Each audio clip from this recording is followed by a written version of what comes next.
Estás escuchando Castillón Confidencial.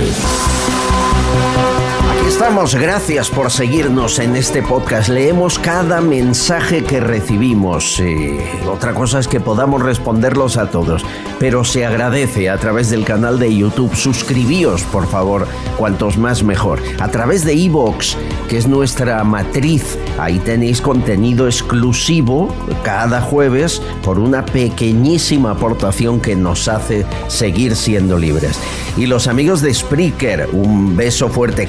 Estos son 60 minutos de información dándole la vuelta a la realidad, siempre contrastada, para que ustedes sean libres y se hagan su propia opinión. No tiene otro objetivo este espacio. Y en los tiempos que vivimos con falta de libertad de expresión, con manipulación absoluta, con 150 millones del gobierno repartidos entre medios de comunicación para tenerles atados y bien atados, es más necesario que nunca este aire fresco de libertad.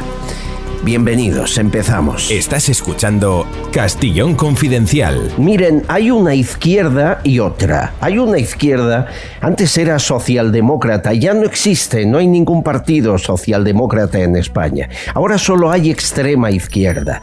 Y Zapatero es el hacedor de este tipo de acuerdos, por ejemplo, el de Sánchez con Yolanda Díaz.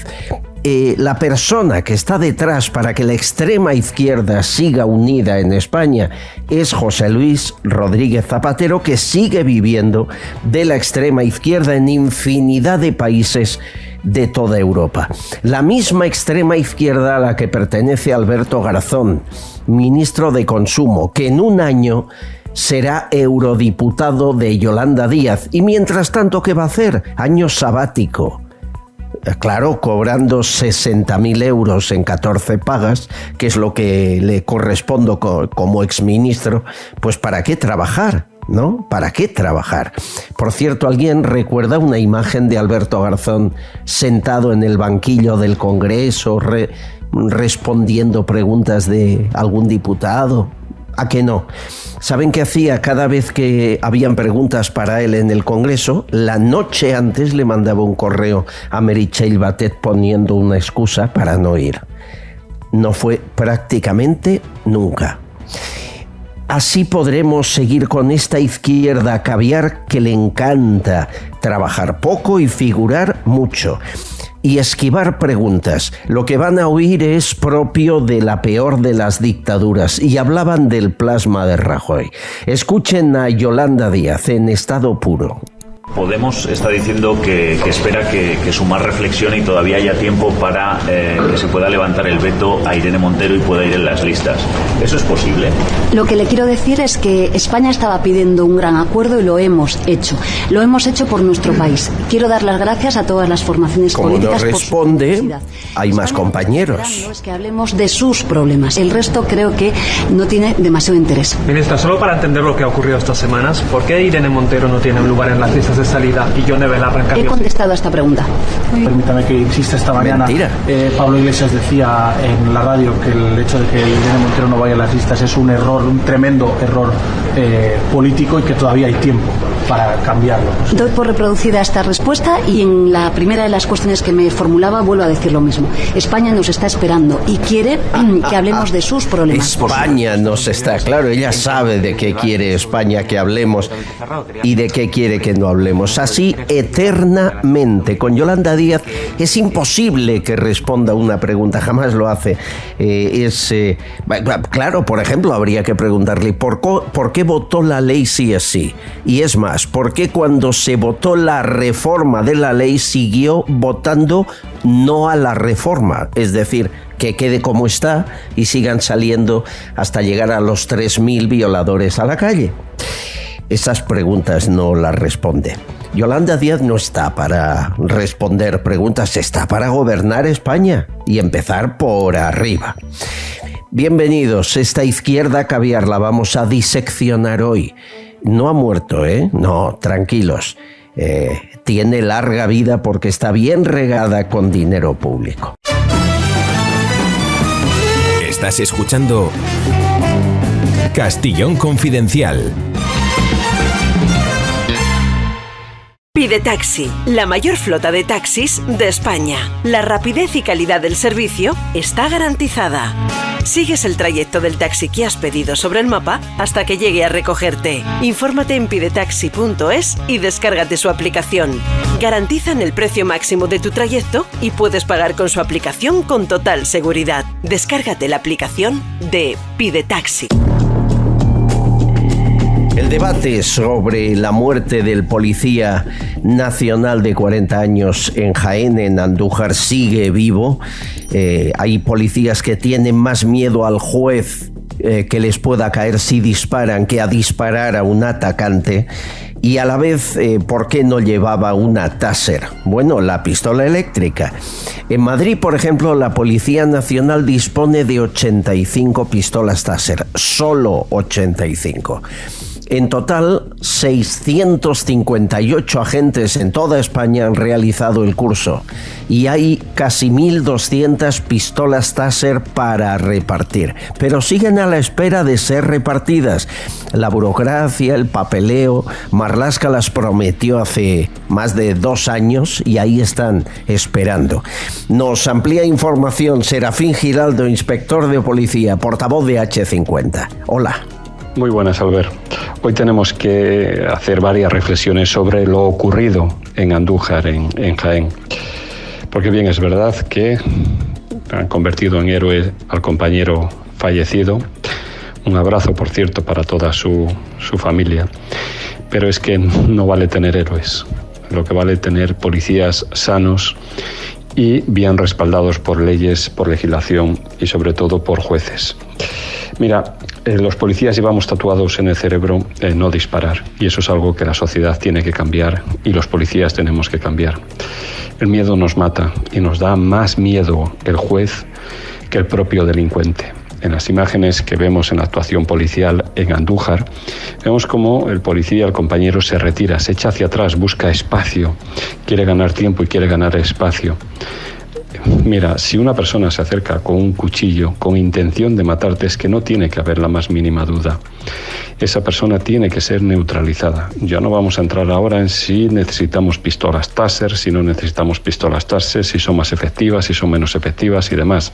Si nos las dan de dotación, evidentemente las tenemos que utilizar, pero hay que mentalizar a la sociedad que un arma blanca es bastante más lesiva a escasa distancia que un arma de fuego, que un arma blanca mata y mata de verdad, y que una persona con arma blanca por la calle, acuchillando, amenazando a gente, tiene que ser neutralizada, sí o sí, y por el medio que sea.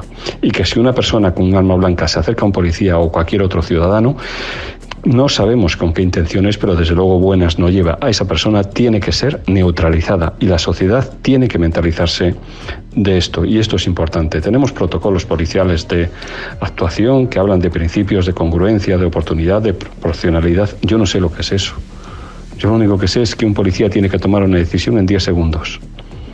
Y esto es difícil, tremendamente difícil. Y hay que tener mecanizado que cuando una persona con un arma blanca ataca a un tercero o ataca a un policía, tiene que ser neutralizado. Y la forma de neutralizarlo a día de hoy es un arma de fuego. Si te gusta el programa, suscríbete a nuestro canal de YouTube y todas nuestras redes sociales. Es totalmente gratuito y contigo creceremos más.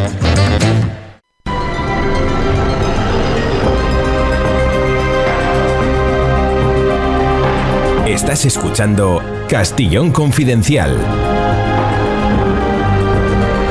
Listas electorales, 135 municipios donde el PP solo gobernará si pacta con Vox, acuerdos. Esto en municipios está ya a punto de cerrarse. Nos cuenta cómo van las negociaciones en general en toda España el diputado en el Congreso, concejal en Pamplona, Carlos García Danero.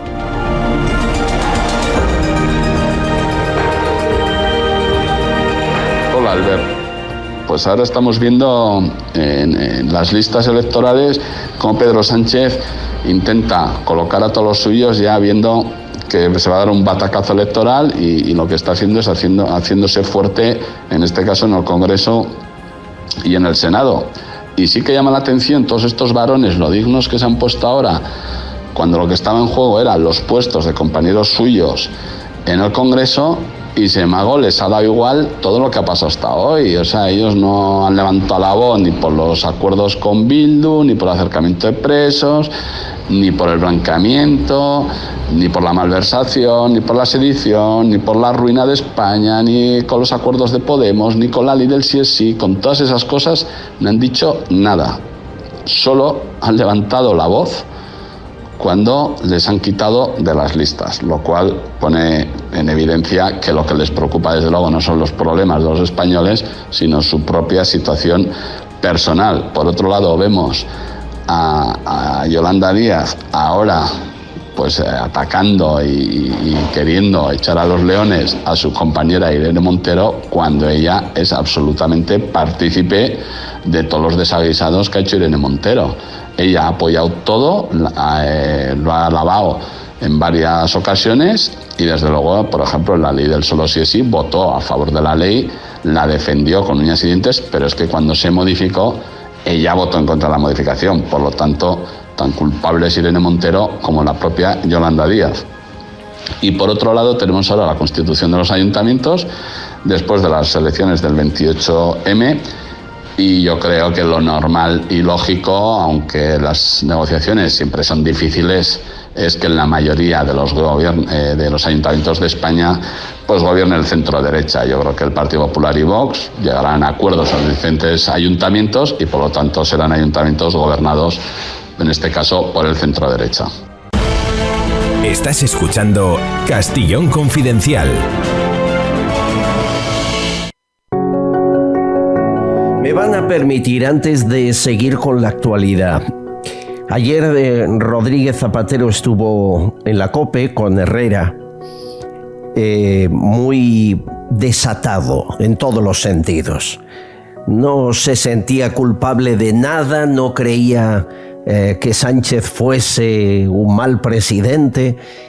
Hombre, tampoco habló de por qué Zapatero, él mismo, trabaja para tantos regímenes dictatoriales en el mundo, ¿no? Desde Venezuela a China. No era el tema, era más hablar de elecciones. Pero hay un momento en el que él asume que acabó con ETA su gobierno y él, exclusivamente. El tono es muy importante, porque todos los puentes que se habían tendido para que la sociedad española y los muertos y sus víctimas dijesen que habían acabado con ETA, él los ha dinamitado. Escuchen el momento. Es decir, que me está diciendo que el que acabó con ETA fue el Partido Socialista. Mi gobierno, sí.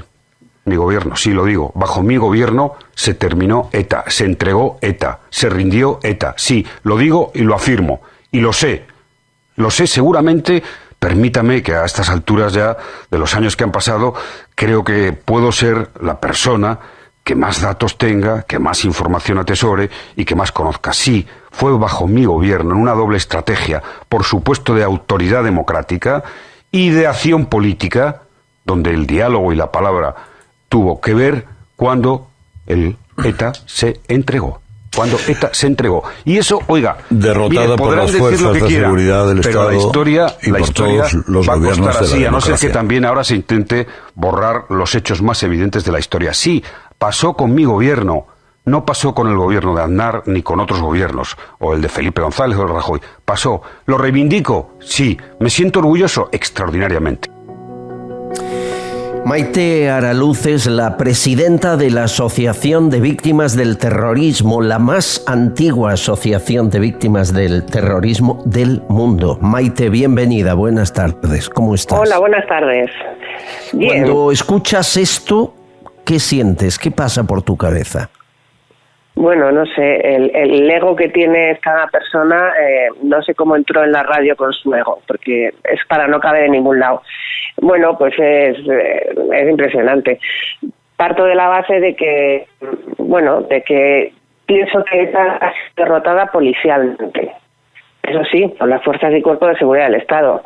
Pero el proyecto de ETA y el que ETA esté en las instituciones, eso sí que es gracias al gobierno de Zapatero. O sea, es todo lo contrario. ETA, el gobierno de Zapatero sí que legitimó a Bildu y que es los herederos del brazo institucional de ETA. Luego al final ETA está en las instituciones gracias a Zapatero. Eso es lo que consiguió el gobierno de Zapatero. Es más, hace unas semanas el propio Zapatero reconoció que les ofreció volver a las instituciones a cambio de dejar de matar y que había que cumplir con ese compromiso, que él se había comprometido a eso y había que cumplir. O sea, que eso de decir a cambio de nada, no. O sea, ETA ha sido derrotada policialmente por las fuerzas y cuerpos de seguridad del Estado. Pero ETA está en las instituciones gracias al gobierno de Zapatero. ¿Sabíais las víctimas de ese pacto? Oye, tú, Maite, conoces a toda esta gente, has hablado con todos 20 veces, te has reunido desde el rey al ministro. Tu cargo te obliga a esas acciones de conocimiento, de eternas reuniones con la administración. ¿En algún momento se dijo a las víctimas, miren, ETA deja las armas a cambio de que la metamos en las instituciones? ¿Eso se habló? No, ¿qué va? No. O sea, ellos dicen que ETA está en las instituciones porque cumple todos los parámetros para estar. Cuando con la ley de partidos en la mano, Bildu es ilegal.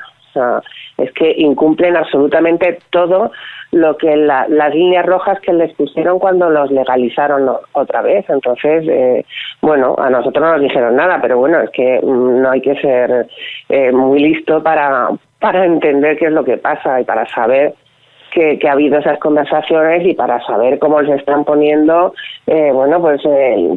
todo tipo de facilidades. Y cómo lo ha convertido este gobierno en socio preferente, que es quien manda narices, ¿no? O sea, nunca jamás se blanqueó a las víctimas de la forma que lo ha hecho este gobierno que ahora termina. Apropiarse con las siglas de un partido y una persona el fin de ETA es algo que no esperábamos ver. Y yo sé que Rubalcaba, por ejemplo, que era el ministro, no lo hubiese hecho esto, ¿verdad?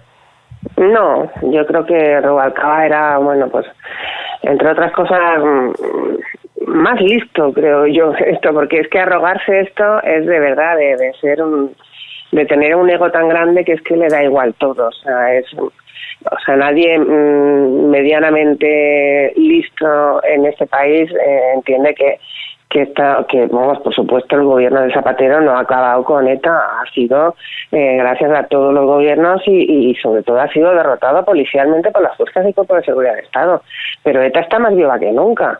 Yo es que cuando me dicen, no, es que ETA ha sido derrotada, bueno, pues a mí no me parece que está muy derrotada. Está en las instituciones, está en las manifestaciones de júbilo que hacen cuando reciben a los terroristas que vuelven a sus casas, está en los homenajes. El otro día fue el aniversario de Pardines, de la primera víctima de ETA. Pues el mismo día, a la misma hora, se hace siempre, todos los años, un homenaje a Xavier Etxebarrieta, que fue el que mató a Pardines. O sea, estamos ya acostumbrados a eso, a permitir esos homenajes, a permitir que estén en las instituciones, a permitir que lleven a terroristas en las listas electorales. Yo no veo que esté derrotado. El proyecto político, desde luego, sigue súper vivo y gracias al gobierno de Zapatero, que lo permitió. Tu padre era presidente de la Diputación de Guipúzcoa cuando fue asesinado por ETA junto con su conductor y los 3 policías nacionales que eran escolta. Igual que tú, mucha gente de la Asociación de Víctimas ayer escuchó las palabras de Zapatero. ¿Te inundaron a llamadas? ¿Qué te decían? Bueno, la gente está indignada, pero es que esta es una más. O sea, es que parece que de verdad, desde que está sobre todo Pedro Sánchez en este gobierno, el humillar a las víctimas un día sí y otro también ya es lo habitual. Entonces, pues esta es una más, ¿no? Pero realmente es que de verdad estamos peor que nunca. O sea, las víctimas del terrorismo estamos viviendo unos años muy difíciles. Esto es, al final, muchas víctimas, la sensación que transmite todo esto y lo que a mí me dicen, y yo pienso lo mismo también, es que va a llegar un momento, si seguimos así, en que las víctimas tengamos que pedir perdón por ser víctimas. porque les están ensalzando tanto que al final parece que las culpables son las víctimas. A quien se nos vetas es a las víctimas. A quien se dice, no, es que las víctimas no debían de opinar en política y no debían de meterse en política y tal. Es indignante cuando los terroristas sí que se les permite estar en las listas y estar haciendo política. Entonces, es un acoso y derribo a las víctimas que de verdad es incomprensible. Cuando gracias a las víctimas tenemos tenemos la democracia en España y hemos tenido pues eso, una cierta libertad, nos hemos dado un tiempo, hemos cedido en muchas cosas y gracias a las víctimas del terrorismo esto ha seguido adelante, porque no nos hemos tomado la justicia por nuestra mano ni hemos saltado en ningún momento. Casi 1000 asesinados. Y no hicisteis, por ejemplo, lo que hizo el PSOE, montar un equipo paramilitar para asesinar al contrario. Jamás lo habéis hecho. Jamás. Bueno, es tremendo. Tenías 15 años, ¿no?, cuando mataron a tu padre frente a tu casa. Eso no se borra en la vida. Esa escena que tuviste que ver no se borra en tu vida, ¿no? No. La condición de víctima del terrorismo, yo siempre digo lo mismo, por desgracia no prescribe. Claro. Lo único que uno espera es que pasado tanto tiempo pues se le recuerde con honor, se tenga claro que fue España la que acabó con ellos y no se les blanquee como si no hubiera pasado nada. Mira que pedís poco, Maite, mira que pedís poco. Pero bueno, sí, Maite Araluce. Pero bueno, es que ni siquiera esos homenajes que se nos hacen, o sea, esas medallas que se nos entregan, después de, a mí me han entregado una medalla una insignia que acredita mi condición de víctima del terrorismo más de 40 años después. Ni siquiera me la han entregado en un acto digno, me la han mandado por correos. O sea, llegó aquí un paquete de correos como quien manda un paquete de Amazon. Ese es el reconocimiento que tenemos las víctimas del terrorismo. Cuando, sin embargo, pues los terroristas, pues eso, van en las listas, se les hace homenajes, están en el Congreso, están en las instituciones. O sea, la distinta vara de medir a las víctimas y a los terroristas es increíble. O sea, yo jamás pensé que íbamos a llegar a ver estas cosas. ¿Quién te la mandó por correo? ¿El Ministerio del Interior? El Ministerio del Interior, sí. Bueno, a mí y a todas. O sea, no es que me la mandaran a mí solo porque no me desprecien, sino a todas las víctimas del terrorismo. Las insignias que se están entregando ahora se entregan por correos.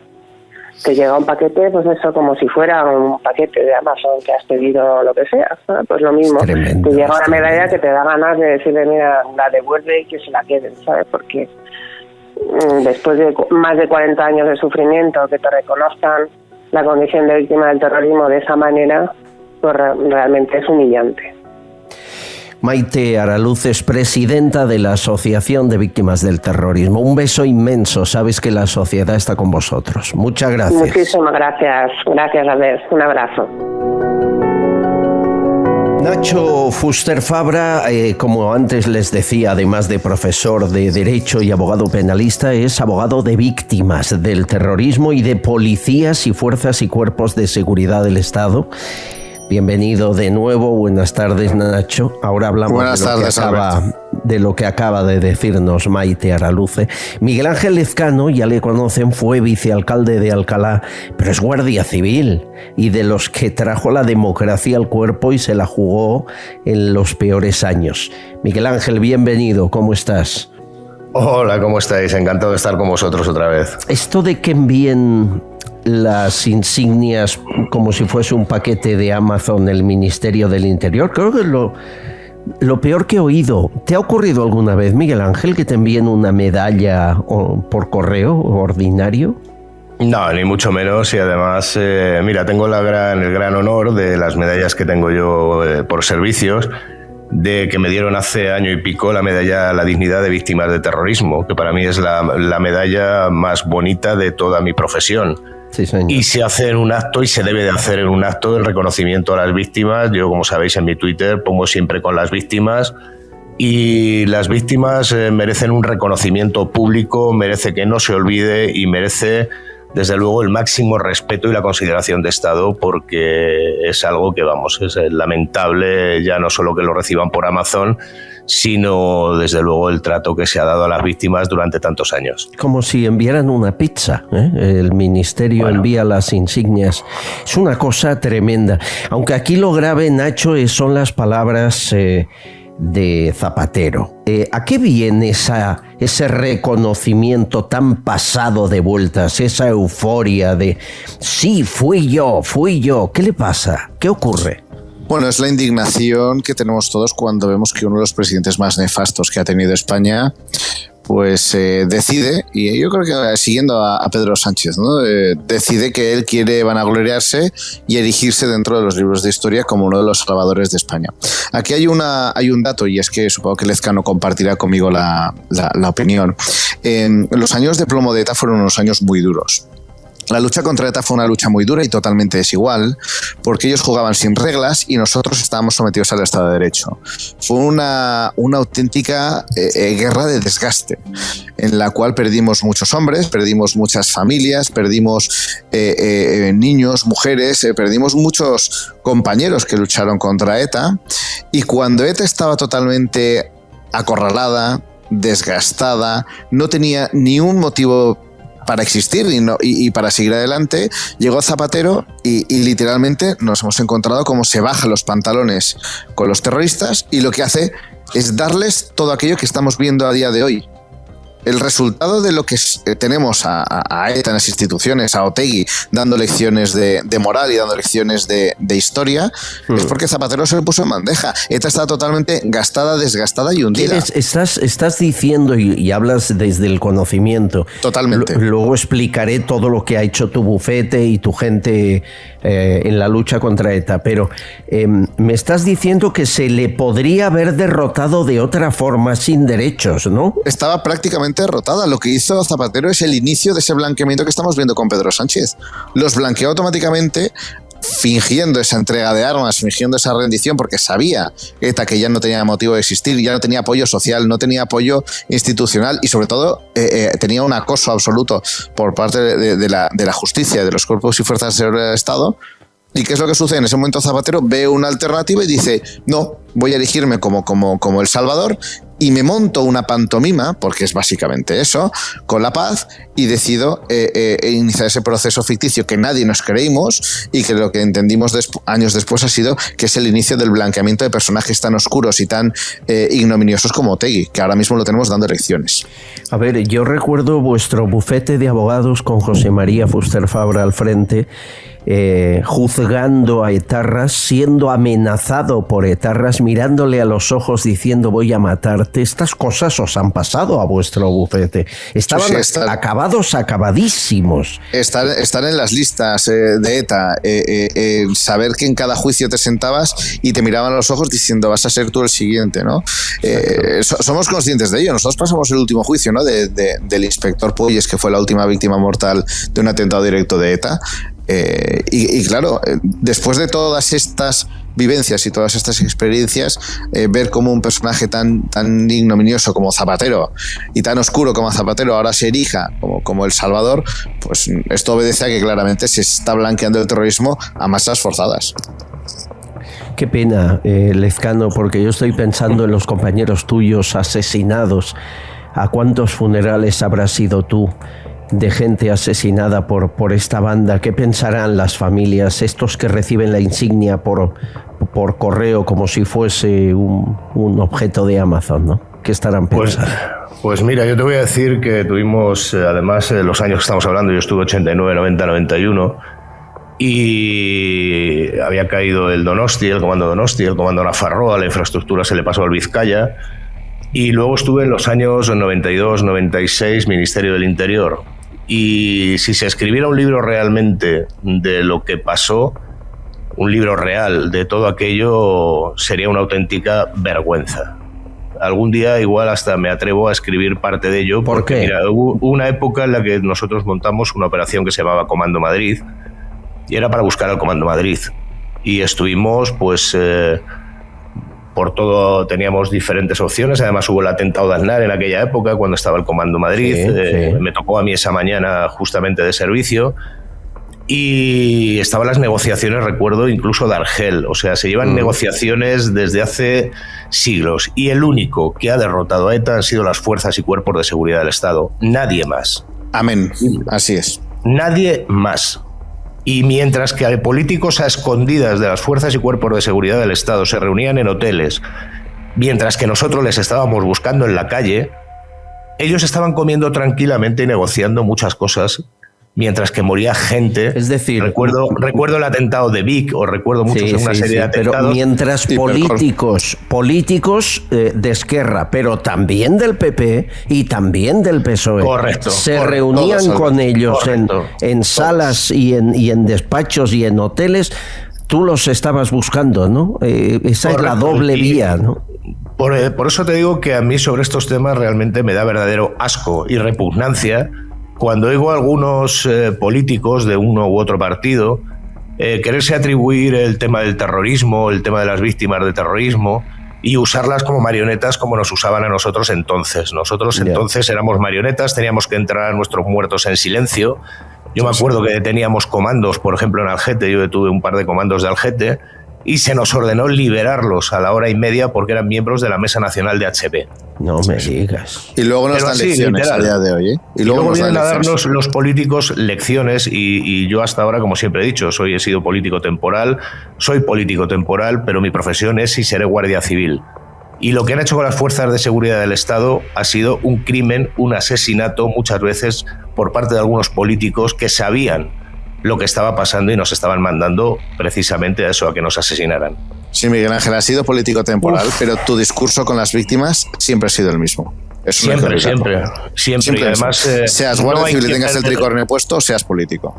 Ni hay que perdonar ni hay que olvidar. Y muchos de ellos lo que tienen que hacer es cumplir y decir dónde están los zulos, dónde están los asesinatos que todavía faltan por resolver, y a partir de ahí legalizarlos, porque hasta entonces lo que es una auténtica vergüenza es que en el Congreso de los Diputados tengamos gente con delitos de todo tipo, de asesinatos, de colaboración con bandas armadas, de violencia de género. O sea, es una auténtica vergüenza. Y no nos olvidemos algo que la gente hace años que ya ni se acuerda: la cantidad de huidos que tenemos fuera de España, la cantidad de huidos que están disfrutando y viviendo como auténticos señores de la guerra, te diré, ¿eh? Sí, fuera de España y disfrutando en el Caribe como nadie, a costa de los muertos que hay aquí en España. Sí, seguimos haciéndolo. Les doy un dato que aquí nos gusta la información confidencial.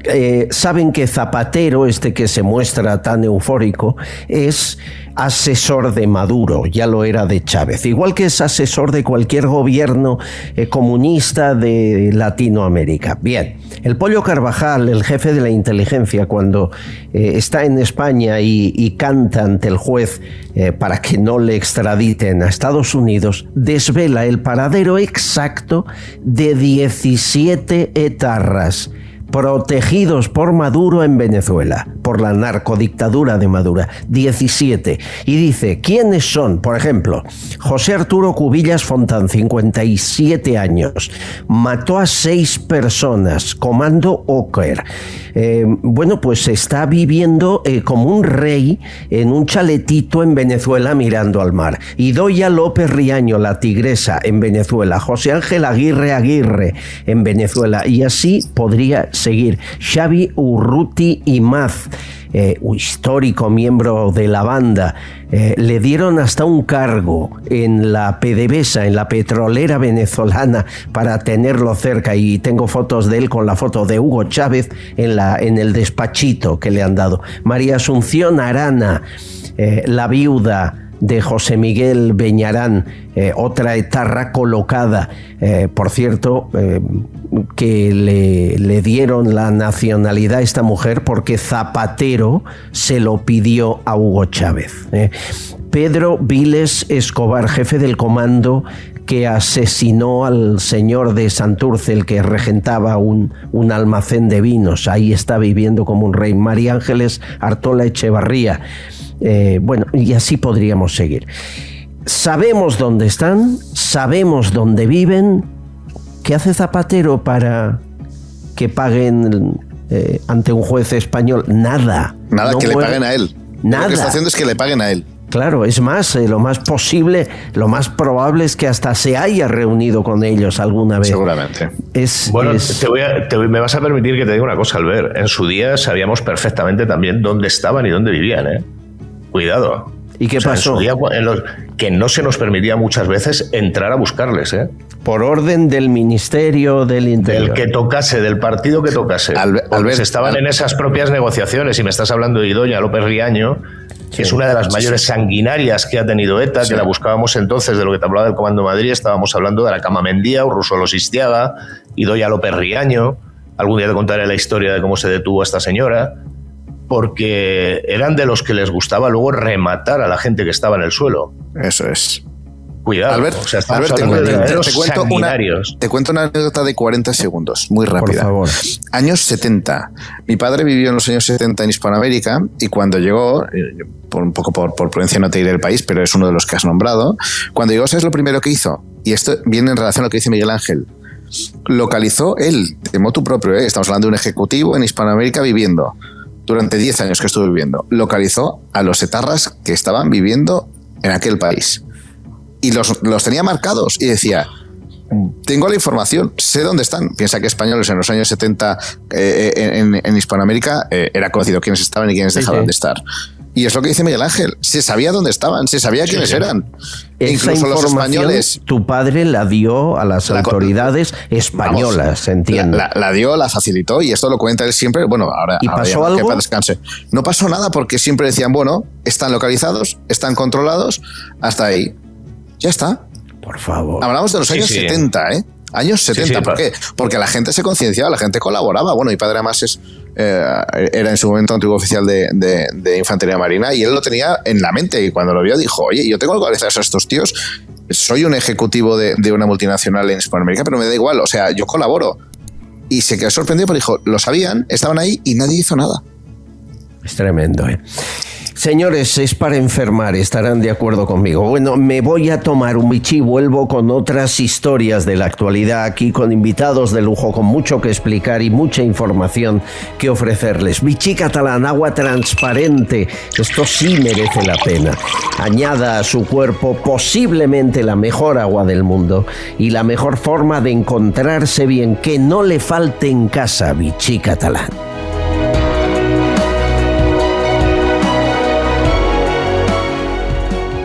En Radioteléfono Taxi te informamos del precio máximo de tu trayecto y sabrás lo que vas a pagar. Llámanos al 91-547-8200 o descarga Pide Taxi. Más información en rttm.es. Saben que estamos en todas las plataformas y especialmente en iVoox, y ahí nos gustaría que se sumaran a los fans que han querido colaborar con el programa. Bueno, son un grupito pequeño, pero son amigos que cuanto menos ofrecen algunos euros para que esto continúe. Gracias a Junahu, a Cristina Esteve Martínez, Francisco Javier Luna, María del Valle, José Gracia, Vicente Castillo, Choni Valle, Ana María, Javier León, Paquito Vicente, Virginia. Gracias a todos, porque gracias a vuestras donaciones cada mes, a partir de 10 euros, 9,99, lo que queráis, tenéis contenido exclusivo cada jueves, una información no publicada en el podcast general, exclusiva para fans. Si quiere sumarse, solo tiene que ir a iVoox, al espacio de Castellón Confidencial, y sumarse. Gracias, porque hacéis posible que esto continúe. Bueno, ha muerto Berlusconi, como saben, sufría leucemia. Ayer hablamos un poco de él. ¿No le conocisteis o tuvisteis algún momento de conocimiento lezcano, Fuster Fabra? ¿No? Yo lo más cerca que he estado en aquella época fue cuando vimos el caso Costa Concordia, pero no ha habido más. Claro. Y tú tampoco, Lezcano. Lo digo, por ejemplo... Yo lo conocí en un acto simplemente, pero vamos, fue una de pasada nada más. Ya. Y yo recuerdo Luis del Olmo, con quien trabajé muchos años, llegó a estar en su casa grabándole una entrevista, ¿no? Y ahí me contaba mil historias de cómo vivía este hombre tremendamente rico. Yolanda Díaz ha hecho algo que es muy difícil y es dar mal hasta el pésame. Es muy complicado porque meter la pata en eso, gramaticalmente dar patadas al diccionario y quedar mal, para ella es fácil. Por favor, son unos segundos, Yolanda Díaz. El señor Berlusconi, desde luego mis condolencias a su familia y a sus amigos, respetuosamente, pero entiendan que la disparidad del proyecto político que representó a lo largo de tanto tiempo el señor Berlusconi no adolece de mi compasión y es más, muestra la disconformidad con él mismo. En este sentido, obviamente, descanse en paz y el respeto a las familiares y a sus seres queridos. ¿Qué es esto de obviamente descanse en paz? Yo no había oído nada igual en mi vida. Obviamente descanse. Bueno, le ha faltado decir por imperativo legal o imperativo político, doy el pésame porque no quiero. Pero vamos, porque me obligan. No sé, bueno, por favor, repetid lo que hemos puesto al inicio del programa, Guillermo, porque es todo el mundo le está preguntando qué pasa con Irene Montero, los vetos, vale. Que se prepare, por favor, una respuesta, que estamos hartos de que tome por tontos a la prensa. Esto es comunismo puro, por favor. O sea, nadie lo ve. Claro, toda la vida ha ocurrido. La purga de toda la vida. Bueno, pues cada vez nos hace el mismo numerito. Esto es de hace unas horas. Está diciendo que espera que Sumar reflexione y todavía haya tiempo para que se pueda levantar el veto a Irene Montero y pueda ir en las listas. ¿Eso es posible? Lo que le quiero decir es que España estaba pidiendo un gran acuerdo y lo hemos hecho. Lo hemos hecho por nuestro país. Quiero dar las gracias a todas las formaciones políticas por su generosidad. España lo que está esperando es que hablemos de sus problemas. El resto creo que no tiene demasiado interés. Ministra, solo para entender lo que ha ocurrido estas semanas, ¿por qué Irene Montero no tiene un lugar en las listas de salida y Yone Belarra en cambio? He contestado a esta pregunta. Permítame que insista. Esta mañana Pablo Iglesias decía en la radio que el hecho de que Irene Montero no vaya a las listas es un error, un tremendo error político y que todavía hay tiempo para cambiarlo. Doy por reproducida esta respuesta y en la primera de las cuestiones que me formulaba vuelvo a decir lo mismo. España nos está esperando y quiere que hablemos de sus problemas. Por sus respuestas anteriores entiendo que el debate sobre Irene Montero está completamente cerrado. Quería que nos lo dijera explícitamente porque da la sensación de que no lo quiere decir. Queríamos que una valoración de el debate está cerrado para ya pasar a abordar los problemas, que es lo que está queriendo la gente. Agradezco sus preguntas y doy por reproducida la segunda de sus cuestiones. ¿Es patético o no es patético? De todas formas está bonito porque a mí me recuerda mucho lo de Groucho Marx, eso de la parte contratante de la segunda parte. Exacto. Estos son mis principios y si no tengo otros. Y esta es la que está esperando España, dicen nuestras propuestas. Dios de mi vida, que nos coja confesados. Yo estoy viendo ya el primer mensaje a la nación que haga. Y empezará, hola amiguis. Hoy os vamos a contar qué vamos a hacer con nuestro programa, que es llenaros el bolsillo. Es tremendo. Señores, y luego el macho alfa sigue en la sombra dirigiendo Podemos. Iglesias no. Sí, pero calla. Irene Montero no ha dicho nada, ¿no? No, Irene está calladita porque le han dicho que no hable hasta que estalle. Hasta que estalle. El macho alfa no calla, escucha. Está regalando la victoria a la mafia. Si tú dices veto a Irene Montero, porque si tengo a Irene Montero voy a tener más ataques de la derecha mediática. A quien machacan hay que defenderle. Yo recuerdo perfectamente en la negociación de gobierno cuando Pedro Sánchez dijo no, Jaume Asens no lo vamos a aceptar porque defendió a Puigdemont y no sé qué, y nuestra respuesta fue hacer a Jaume Asens presidente del grupo parlamentario de Confederal de Unidas Podemos. Ya, es decir, lo que él habla en nombre de, dice que la mafia... Perdón, Alberto, o sea, aquí hay que poner la música del Padrino porque ha mandado un mensaje en su declaración claramente Pablo Iglesias. Ha dicho, no te olvides que yo te puse ahí. No te olvides, ya. Bueno, pero eso fue cuando él creía que ella era mejor que Irene y no sabes las broncas que provocó eso en el matrimonio. No la pongas, que luego pasa lo que pasa. Albert, imagínate la escena. Pablo Iglesias con ese smoking que se pone que parece que vaya a servir unas copas. Sí, como si fuera a los Goya mal a los Goya, sí. él diciendo, bien es el día de la boda de mi hija. Ay, claro, Isa Serra, hablando de gente condenada, Isa Serra condenada a cárcel por insultar y pegar a una mujer policía, portavoz de Podemos, sobre Irene Montero, ella como si no pasara nada. Por eso insistimos en que Yolanda Díez retire el veto a Irene Montero. Yo quería preguntarle si si Podemos descarta abandonar la coalición de Sumar si se mantiene el veto a Irene Montero. Vamos a ir a las elecciones con Sumar, pero insistimos. Es decir, no nos vamos porque no tenemos donde caernos muertos y vamos a mantenernos con Sumar, aunque nos traten a patadas, nos echen a golpes, nos pongan en el número 5 para no salir, no quieran a la mitad de los que hay, pero como estamos ya muertos, vamos a intentar ocupar algún sillón antes de tener que trabajar y levantarnos a las 8. Albert, eso es lo que ha dicho. Yo tengo una duda. Al final estoy viendo los nombres, ¿no? Que al principio era Izquierda Unida, luego ha sido Podemos, luego ha sido En Común y los Comunes, luego ha sido Sumar. Yo creo que para cerrar el círculo podrían volver a llamarle otra vez Izquierda Unida, ¿no? Porque al final están todos igual.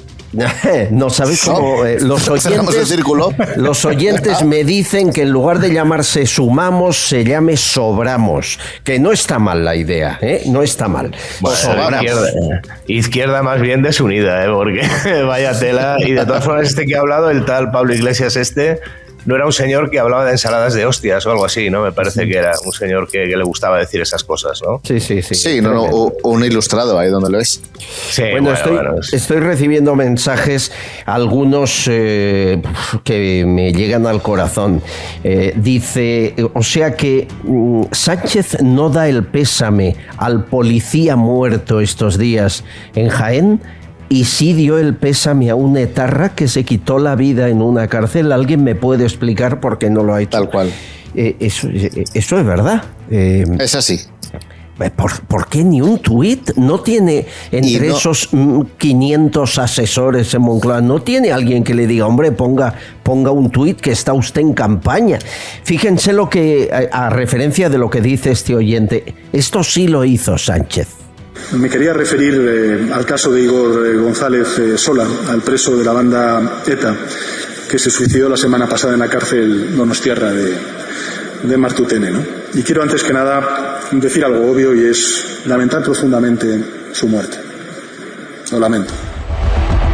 Fue duro escuchar esto, Lezcano. ¿Te acuerdas, no? Bueno, la verdad es que todavía estoy esperando que cualquier guardia civil que haya fallecido en acto de servicio, cualquier policía, se les dé el pésame, ¿no? Todavía no se le ha dado a nadie, pero corremos a dar pésames a gentuza como esta, que lo que había que hacer es alegrarse, y lo siento ser tan duro, pero alegrarse de que fallezcan. Y la pena es que no hayan fallecido sufriendo un poquito más, que es lo que tenían que haber hecho. Sí. Nos dice Antonia, da mucha pena lo ocurrido en Andújar. Son muchos los que consideran que las pistolas Taser las deberían tener ya.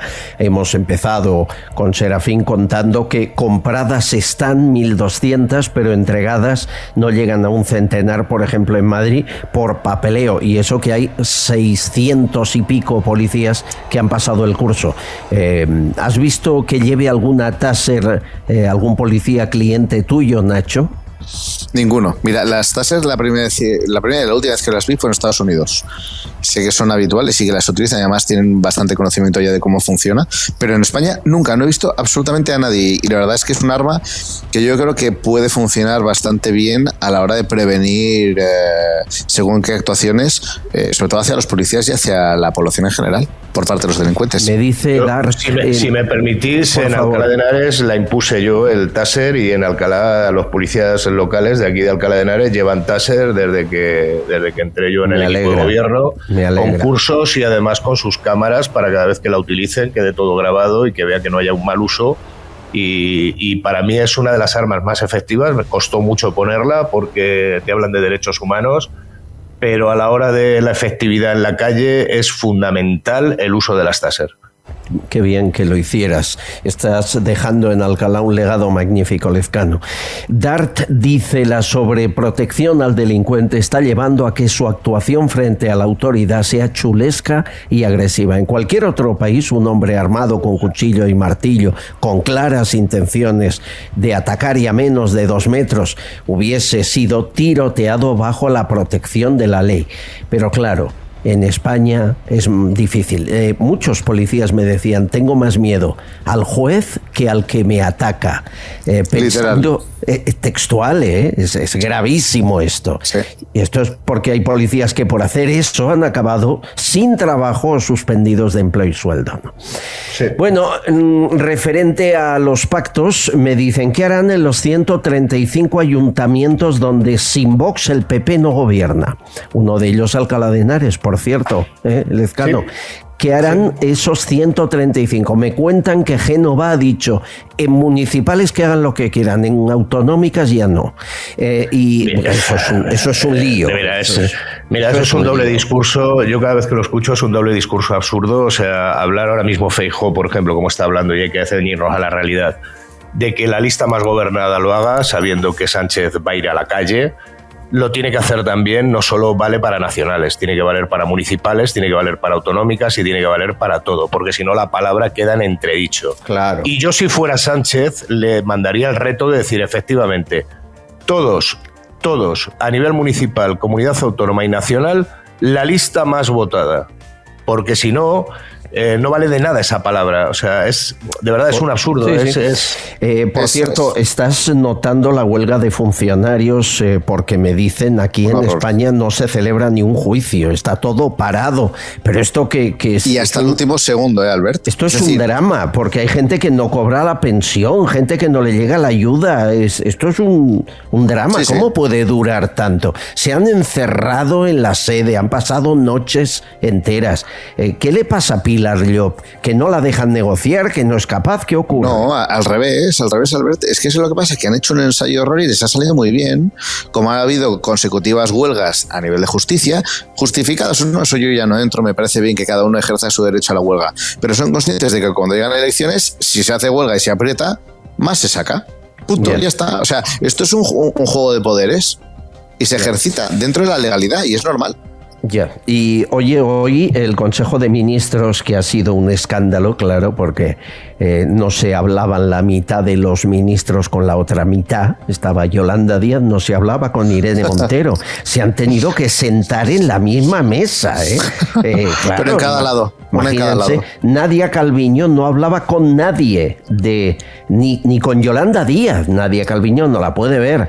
Pues el Consejo de Ministros hoy era la peor cena de Nochebuena que se puedan imaginar. Bien, pues han aprobado que Dolores Delgado sea fiscal de memoria democrática, sin pestañear. Yo sé que luego llegará Feijóo y espero recuerde estas cosas y las derogue, que nunca sabes, nunca se sabe. Están los cambios de cromos, ya saben por dónde voy, pero es de las peores cosas que se han podido hacer en la justicia, en la judicatura, nombrar a alguien cuando ya te vas a ir, que junto a su compañero sentimental Baltasar Garzón tienen negocio precisamente en memoria democrática.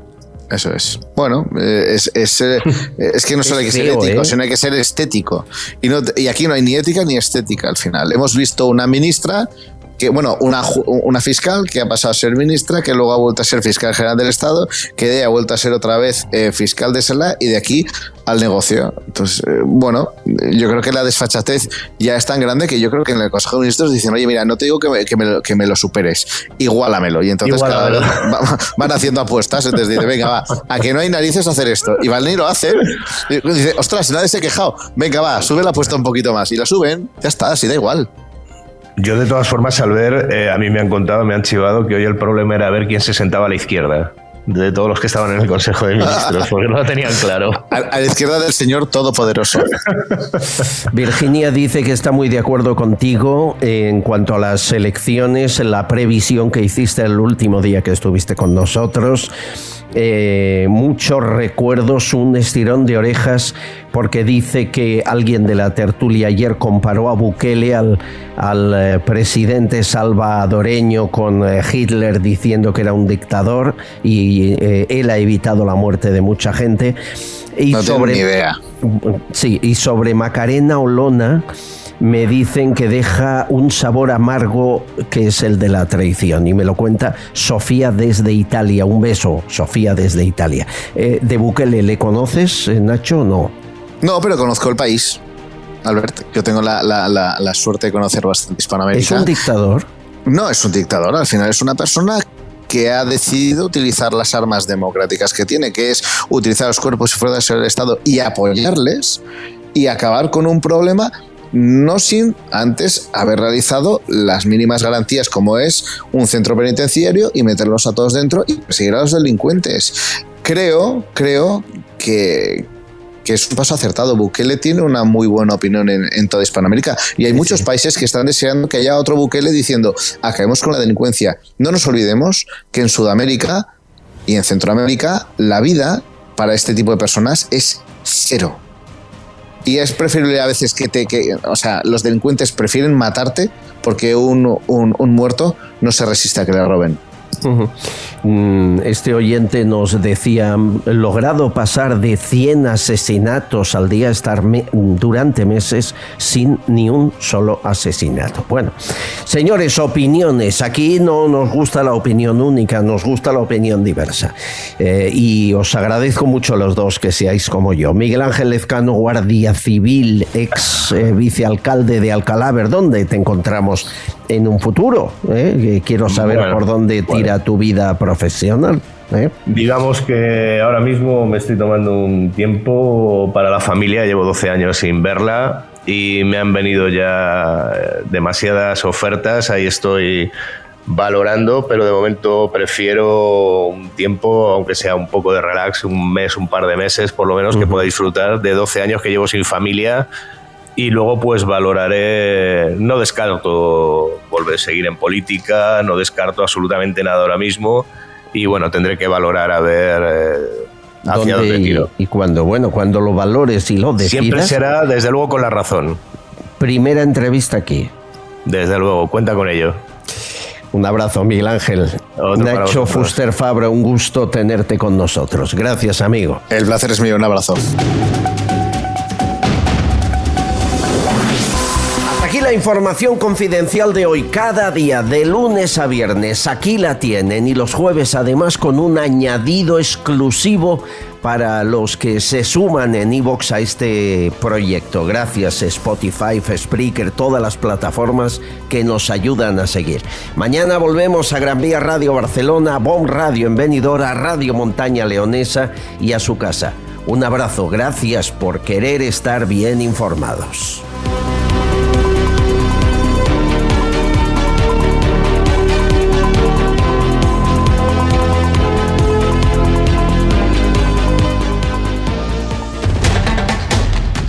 Estás escuchando Castellón Confidencial. Sucesos, entrevista, debate.